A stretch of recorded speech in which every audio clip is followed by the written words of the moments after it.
a través de la carta de Apocalipsis. Estamos estudiando lo que es la parte de los sellos, que corresponden prácticamente al capítulo 6. Y para recapitulación, cuando se abre el primer sello, sale un caballo blanco, son los primeros 2 versículos. Se abre el segundo sello, sale un caballo rojo, versículos 3 y 4. Se abre el tercer sello, un caballo negro, versículos 5 al 6. Se abre el cuarto sello, un caballo amarillo, versículos 7 al 8. Se abre el quinto sello, y es cuando surgen los mártires, versículos del 9 al 11. Se abre el sexto sello y ocurren disturbios cósmicos que más bien conducen al Armagedón, versículos del 2 al 17. Y esto es lo que posiblemente confunde a algunas personas, porque el séptimo sello, recuerden, son el toque de las 7 trompetas. Y la séptima trompeta es el derramamiento de las 7 copas. Por eso que al usted leer ya casi al final del capítulo 6 de Apocalipsis, es como si fuera un resumen de eventos, pero que están por ocurrir. Y están por ocurrir prácticamente al final de estos 7 años de tribulación, pero ya se ponen como si ya hubiesen pasado. La idea que nos quiere dar el Señor es la certeza de los hechos. O sea que podemos dar por hecho lo que Él está diciendo, pero para que no nos confunda lo que es el sexto sello. De todas maneras vamos a ir estudiando sello por sello. Ya estuvimos estudiando el primer sello, el caballo blanco. Hoy vamos a ver el segundo sello, buscando Apocalipsis capítulo 6, versículos 3 al 4.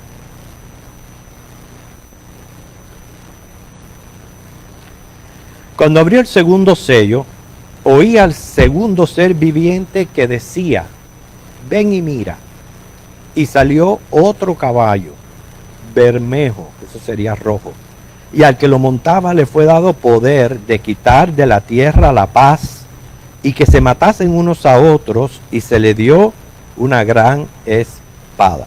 Primeramente vamos a proceder a encontrar los significados de todo esto.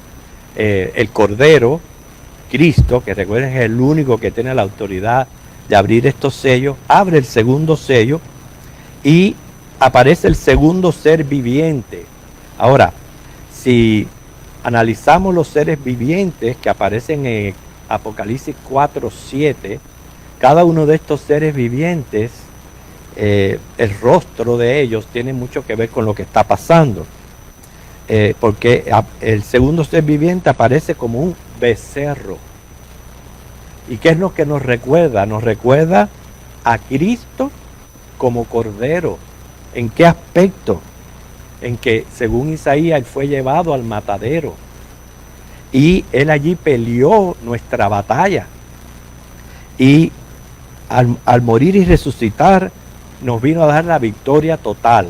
Y ustedes van a ver, según el contenido de este sello, qué relación, cómo se pone Jesucristo como becerro, como un cordero, como peleando ya nuestra batalla, de la cual ya somos victoriosos. El caballo siempre va a ser símbolo de guerra en todos estos sellos. El color rojo, fácil, porque simboliza derramamiento de sangre, pero muchas muertes. De eso habló el mismo Señor Jesús en Mateo 24, del 6 al 7. Cuando dice que le fue dado poder de quitar la paz, eso es significativo, porque acabamos de aprender que el primer sello, el caballo blanco, es el anticristo trayendo paz. Y todo eso lo estuvimos estudiando. Bueno, pues ahora le es dado poder para quitar la paz. O sea, ya han pasado los primeros 3 años y medio. Estamos comenzando el segundo periodo de la gran tribulación. Y es obvio que es Dios quien le da esta autoridad. Él no puede hacer nada por sí mismo, porque Dios está cumpliendo con sus propósitos y usando al anticristo como su instrumento, no solamente al anticristo, sino a los hombres también que van a estar involucrados en este sello. Por eso dice, le dio autoridad para que se matasen unos a otros. O sea que eso viene a ser unos a otros sinónimo de guerra, porque también van a haber muertos por persecución. en Apocalipsis, pero este no es el caso aquí. El caso aquí es que las muertes van a ser por la guerra. Y cuando le dice, le fue dada una gran espada, es la licencia divina que el jinete tiene, porque no puede hacer lo que quiere, sino lo que Dios le permita. Y esto es quitar de la tierra la paz, una paz que él mismo trajo, ahora de Dios poder para quitarla. Y en esto yo pensaba, ¿no?, cómo el control soberano que tiene Dios sobre el mundo entero. Hermanos, las armas más letales, más peligrosas, están en manos de gente radical, gente loca, gente que con solo apretar un botón pueden acabar, hacer muchos destrozos. Pero ¿sabe qué? Dios no se lo permite. Punto. Porque Dios es el que está en control. Y mientras que Dios tenga sus planes y propósitos, nadie lo va a obstaculizar. Absolutamente nadie. Pues entonces ya se sabe que este sello se abre, da inicio al segundo periodo de la gran tribulación, los otros 3 años y medio de los 7. Ahora, esta guerra es la que profetiza Ezequiel en los capítulos 38 y 39. Lo vamos a estar mencionando brevemente, pero si usted quiere profundizar un poco más en el estudio en casa, lea estos 2 capítulos de Ezequiel, 38 y 39, que tiene que ver en su totalidad con el cumplimiento de este segundo sello. No podemos entender este sello, es más, sin estudiar esta profecía. ¿Y de qué se trata la profecía? De una confederación norteña compuesta de las naciones de alrededor de los mares Negro y Caspio, con Persia y el norte de África. Todos son países musulmanes aliados a Rusia. Y viene a ser una coalición contra Israel. Es el mundo islámico que se ha venido desplegando por todas estas regiones del mundo. Por eso, no profundo, pero hay que conocer algo por lo menos del Islam para entender el porqué de la guerra, por qué en Israel, por qué ocurre todo esto. Islam significa sumisión, entrega, dedicación a Alá. Fíjense que 3 palabras están ahí tan poderosas: sumisión, entrega, dedicación. Todos los seguidores del Islam se llaman musulmanes. Y ellos están súper mal espiritualmente. Pero si usted se pone a pensar en estas 3 palabras, nos tienen una gran enseñanza a nosotros los cristianos de lo que es una verdadera sumisión a Dios y cómo la fe nuestra debe de regir nuestras vidas. Hermanos, nosotros estamos, como dice la palabra, en Cristo. Él es el verdadero Dios y la vida eterna. Y aún así nos cuesta someternos, entregarnos, dedicarnos. Por eso, en esto deberíamos aprender de someternos más a Dios y serle fiel. El caso es que el Islam es la religión de los que siguen al profeta Mahoma. Él vivió en el siglo 7, o sea, de los años 570 al 632, y fue quien fundó esta religión. Él nace en una familia pobre y nómada en Meca, lo que hoy sería Saudi Arabia. Y tenía 40 años cuando recibe en Meca su primera revelación. Siempre he dado énfasis que todas estas religiones, sean falsas o sectas, siempre tienen a alguien que recibe revelación, pero esa revelación viene del mismo Satanás. Pero obviamente ellos dicen que vino de Alá. De ahí en adelante él decía recibir mensajes de Dios, los declaraba a su gente y los escribía en un contenido de un libro sagrado que ellos le llaman el Corán. Según las creencias de Mahoma, por eso yo le decía, no es que vamos a hablar mucho del Islam, sino dar los datos más importantes que tienen que ver con este caballo rojo. Según las creencias de Mahoma, Alá escogió a Agar y a su hijo Ismael para establecer su pacto y su pueblo. O sea, no creen que fue a través de Abraham, de Isaac, de Jacob, no, sino a través de Agar y su hijo Ismael. Mahoma mató a miles que no quisieron convertirse al Islam, porque según él, Dios le había dado instrucciones de pelear hasta que la gente se convirtiera. Mahoma se declaró allí en Meca, Arabia, ser el profeta de Dios y la cabeza de un ejército que propagaría la religión por medio de la espada. Mira qué cosa tan ilógica. Nosotros propagamos la fe, ¿por qué? Por medio del Evangelio, por medio del amor y apelando a la voluntad de las personas, nunca bajo coerción, sujeción, obligación. O sea que ahí vemos lo mal que están. Ellos se proclaman ser la religión original reconociendo a Adán como el primer profeta. Profesan que durante los siglos Alá ha designado miles de profetas para que adviertan y guíen a la humanidad. Entre los más destacados está Abraham, Musa, Moisés, David, Isa al-Masih, Jesús el Mesías. O sea que Mahoma entonces viene a ser el último profeta enviado al hombre que se había extraviado de Dios. Él muere en el 632 y aquí es cuando la cosa se pone un poquito, porque fue cuando los musulmanes se dividieron sobre quién sería el nuevo líder y resultó en las dos sectas del Islam, los chiitas y los sunitas, chiitas y sunitas. Los sunitas siguieron a Abu Bakr, el que Mahoma escogió personalmente como sucesor, y reclaman ser el 85% de los musulmanes.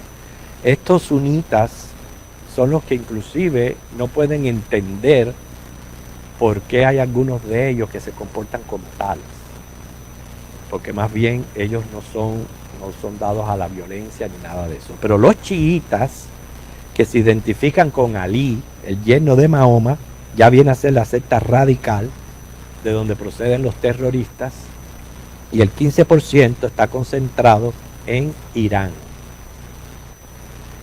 Una gran concentración de musulmanes viven en Pakistán, India, Bangladesh, Turquía, Egipto, Sudán, Irán, Nigeria. Se propaga por todo el mundo, pero muy en especial, ya esto lo que tiene que ver con nuestro sello, por las 6 repúblicas sureñas de la ex Unión Soviética.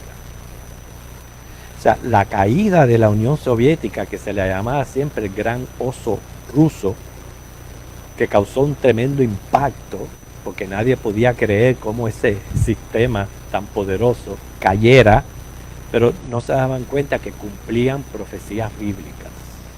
¿Por qué? Porque para que estas 6 naciones se volvieran musulmanes, tenía que caer el comunismo, porque el comunismo es ateo, no reconoce ningún Dios, ni a Dios, ni a Alá, ni a nadie. Entonces tenía que caer el comunismo para que estas 6 repúblicas se volvieran musulmanes islámicas y adoptaran lo que es para ellos el concepto del yihad. O sea que este caballo rojo viene a ser el yihad de los musulmanes. ¿Entienden por qué no se puede entender este caballo si no se habla de ellos? Yihad significa pelear, y para ellos es el concepto que justifica una guerra santa. Pero seguimos aprendiendo de ellos porque ellos creen en un yihad mayor e interior. Ese yihad para el musulmán es una lucha personal para someterse ellos a Alá. ¿Okay? Ese es el mayor e interior. Nosotros los cristianos reconocemos también que tenemos personalmente una tremenda batalla interna. ¿Contra qué? Contra la carne, el mundo, el pecado. De eso habla Pablo en Romanos 7. Pues esa es la idea para ellos de esa guerra personal. Está también el yihad menor y exterior. Esto se viene a hacer defender la comunidad islámica contra sus enemigos. Ven los dos tipos de yihad, que ellos, la personal y la colectiva. En la colectiva los chiitas son más intensos, más radicales. Pero nosotros los cristianos, y precisamente la hermana hoy leía de Efesios 6, Reconocemos también que tenemos lucha contra huestes de maldad y que el Evangelio es el modo de ganar almas para Cristo. O sea que la doctrina islámica de una guerra santa implica una guerra activa por la victoria del islamismo, usando fuerzas armadas cada vez que sea necesario. El objetivo no es tan solo convertir individuos, sino tomar el control político y dirigir las naciones de acuerdo a los principios del Islam. Esta guerra santa se considera un deber de cada uno de ellos. El islámico militante ve todo el mundo como dividido en dos grupos. O sea, es como ellos ven la humanidad. Primero, Dar al-Islam es la esfera de sumisión. Y Dar al-Harb, la esfera de la guerra contra los no seguidores. Por eso, tanto cristianos como judíos, ellos los consideran infieles. Y tienen un concepto erróneo de nosotros aquí en Estados Unidos, porque Estados Unidos, quieran o no, fue fundado en bases cristianas, aunque hoy lo menos que se vive es eso, pero es reconocido ante el mundo como un país cristiano. Y entonces ellos ven por la televisión, por el internet, por los YouTube, por todos los videos, la clase de inmoralidad que hay en este país. Y ellos con las mujeres con la ropa tapándose la cabeza y que no se le vean los pies ni el pelo. Entonces dirán, ¿pero qué es esto? Entonces eso como que los afianza más a que ellos están en la verdad. Pero están en un error. El caso es, 21 de diciembre de 1991, un jueves, ocurrió que la poderosa Unión Soviética, como se había conocido por 70 años, cayó para convertirse en 15 nuevas repúblicas independientes, lo cual entendemos por qué Rusia tiene tanto interés en Ucrania, porque Ucrania antes pertenecía al territorio ruso y ahora ellos lo quieren tomar de nuevo. Pero esta caída de este imperio resultó en el surgimiento del Islam. 6 de estas repúblicas, representando un 21% de la ex Unión, tienen una población de 57 millones y tienen 3 cosas en común: creencia musulmana, carecen de finanzas y disponen de armas nucleares. ¿Qué clase de peligro? Van a estar pobres y todo, pero armas nucleares. O sea que en cualquier momento puede estallar el yihad o guerra santa. Y esa es la guerra que vamos a buscar Ezequiel 38. Esta es la guerra que aparece en estos 2 capítulos. No lo vamos a leer completo, solamente señalar ciertos versículos. Ezequiel 38 y 39, vamos a leer los primeros 6 versículos, que vamos a ver el gran Gog y su tierra Magog. Vino a mí palabra de Jehová diciendo: Hijo de hombre, pon tu rostro contra Gog, en tierra de Magog, príncipe soberano de Mesec y Tubal, y profetiza contra él. Y di: así ha dicho Jehová el Señor, he aquí yo estoy contra ti, oh Gog, príncipe soberano de Mesec y Tubal, y te quebrantaré y pondré garfios en tus quijadas, y te sacaré a ti y a todo tu ejército, caballos y jinetes, en todo equipados, gran multitud con paveses y escudos, teniendo todos ellos espada, Persia, Cus y Fut con ellos, todos ellos con escudo y yelmo, Gomer y todas sus tropas, la casa de Togarma de los confines del norte, y todas sus tropas, muchos pueblos contigo. Le insto a que siga leyendo en casa, le va a interesar mucho. Pero, ¿quién es Gog? Bueno, aquí nos está diciendo que es un personaje y es de la tierra de Magog. Es más, dice que es el príncipe de Mesec y Tubal. Esto es lo que da a entender que este Gog viene a ser como el comandante en jefe de esta coalición. Porque toda coalición o todo esfuerzo tiene que tener un líder, un dirigente. Y dice que viene de las partes remotas del norte y lo que está remoto del norte de Israel es Rusia. Todo esto que estamos mencionando. ¿Cuál es la antigua Magog? Voy a citar citas bíblicas porque todos ellos tienen que ver con los 3 hijos de Noé. ¿Okay? Magog fue el segundo hijo de Jafet, según Génesis 10:2. Es el fundador de los magoganos, o llamados excitas por los griegos. Es más, ahí aparecen en Colosenses 3:11, los excitas, pues son los magoganos que descienden de Magog. Y esta palabra, excitas, se asocia con bárbaros, considerados muy inferiores en inteligencia y cultura. Y ellos eran los escitas, un gran número de tribus nómadas norteñas que poblaron el territorio de Asia. Se fueron extendiendo por la parte sur de la antigua Rusia, desde Ucrania en el oeste hasta la región de Siberia en el este. Eran bien crueles a la hora de ejercer sus guerras.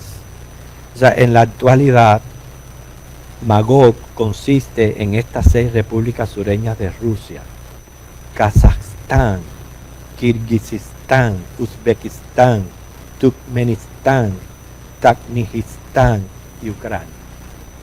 Todos ellos componen lo que es Magog. ¿Okay? Y con excepción de Ucrania, todas musulmanes. Están siendo cotejadas por Turquía y por Irán, que son extremadamente musulmanes. Y ya como dije anteriormente, todas poseen artefactos tácticos nucleares. Es más, Kazajstán está catalogada en el 4º lugar entre las más poderosas potencias atómicas de la actualidad.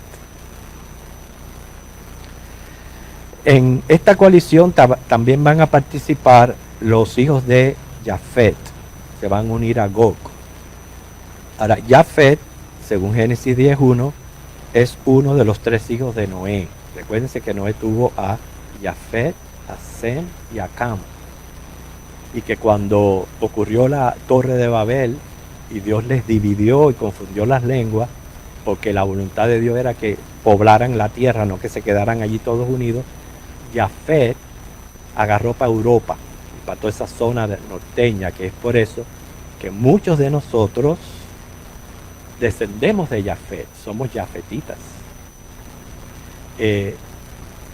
Cam se fue para África y de él descienden los africanos, y Sem se quedó en el centro, en Arabia, que recuerden que Dios llamó a Abraham de Irak, o sea, de esa zona de Arabia. Por tanto, los israelitas descienden de Sem.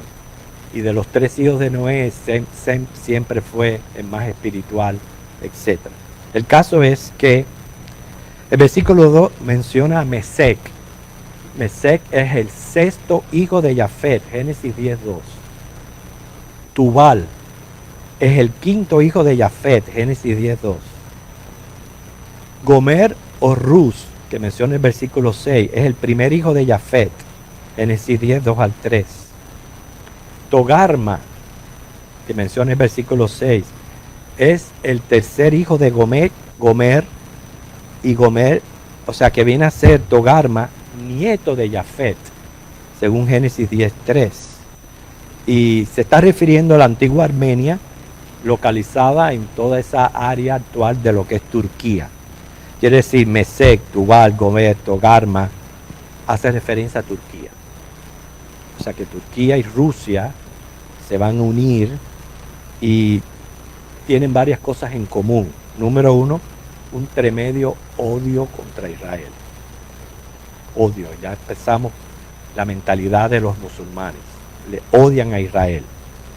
También la caída de la Unión Soviética y el avivamiento del Islam en estas repúblicas independientes puede que den a Rusia un interés en la unión por varias razones. Ya Rusia no es la superpotencia que era antes. Y más, hoy día esta guerra con Ucrania la ha debilitado muchísimo económicamente. Entonces está en problemas. Rusia está mal económicamente. Rusia quiere petróleo. Tienen petróleo, pero donde lo tienen es bien al norte y es muy difícil de llegar a esas partes tan congeladas y les es muy difícil obtenerlo. ¿Okay? Pero, y la mayor cantidad de petróleo está en el Medio Oriente, por eso los ojos del mundo están puestos en este lugar, en el Medio Oriente. O sea que prácticamente, según la profecía, va a ocurrir un matrimonio por interés. Mientras que las naciones islámicas se van a beneficiar de las Fuerzas Armadas rusas, tanto nucleares, biológicas como bioquímicas, Rusia, al eliminar a Israel, tiene vía directa al norte y mejor acceso al petróleo de la zona. Por eso es que hay un interés común entre ambos países. Se va a unir Persia. Persia en marzo de 1935 se le cambió el nombre por Irán. Los iraníes son musulmanes chiitas, ya se lo dije. Cus del versículo 5 es hoy Sudán. Fut del versículo 5 fue un hijo de Cam, el segundo hijo de Noé, y es una nación localizada en África, posiblemente sea Libia. Según los sucesos del Yihad, vamos a leer los versículos 15 al 16 de Ezequiel 38. Vendrás de tu lugar, de las regiones del norte, tú y muchos pueblos contigo, todos ellos a caballo, gran multitud y poderoso ejército, y subirás contra mi pueblo Israel como nublado para cubrir la tierra. Será al cabo de los días y traeré sobre mi tierra para que las naciones me conozcan cuando sea santificado en ti, oh Gog, delante de sus ojos. O sea, Dios va a intervenir en esta guerra y van a ver resultados de la intervención de Dios. Si echamos para atrás, para el versículo 11, vamos a ver bien reflejado en esta profecía el caballo blanco y el anticristo. Dice, y dirás, subiré contra una tierra indefensa, iré contra gente tranquilas que habitan confiadamente. Todas ellas habitan sin muros y no tienen cerrojos ni puertas. O sea que está expresando la profecía que Israel ha estado disfrutando de esa paz que le prometió el anticristo en el primer caballo. Y es cuando viene entonces el segundo caballo y Dios le da el poder, la autoridad de quitar la paz. Y ocurre este yihad. ¿Okay? Y Dios tiene que intervenir. En los versículos 19 al 23 vemos cómo Dios interviene, pero aquí, haciéndolo breve porque el tiempo está avanzando, Dios los va a destruir usando fuego y azufre. Lo que Dios va a hacer, ya estoy ya entrando en el capítulo 39, versículo 6, que va a volver los ejércitos uno contra el otro, en confusión. Eso es una forma muy común de Dios actuar en las guerras, confundir y ponerlos unos contra otros. Van a ser tantos los muertos que van a demorar 7 meses para enterrarlos. Ezequiel 39, 5, 7 y 11. Los turistas han de ayudar a enterrar los cadáveres. Ezequiel 39, 14 al 15. Israel se va a quedar con todo el armamento. Ezequiel 39, 9 al 10. Y entonces, acuérdense que Israel ha venido aceptando al anticristo como el Mesías, ¿verdad? Como ya prácticamente quebró el pacto que hizo con ellos.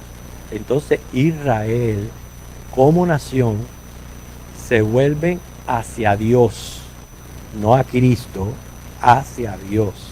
Porque después la nación de Israel es representada por 2 mujeres, la que se convierte y la apóstata. Pero, según Apocalipsis 13, del 1 al 4, en esa guerra, el anticristo es asesinado. Pero, ¿saben qué? Resucita.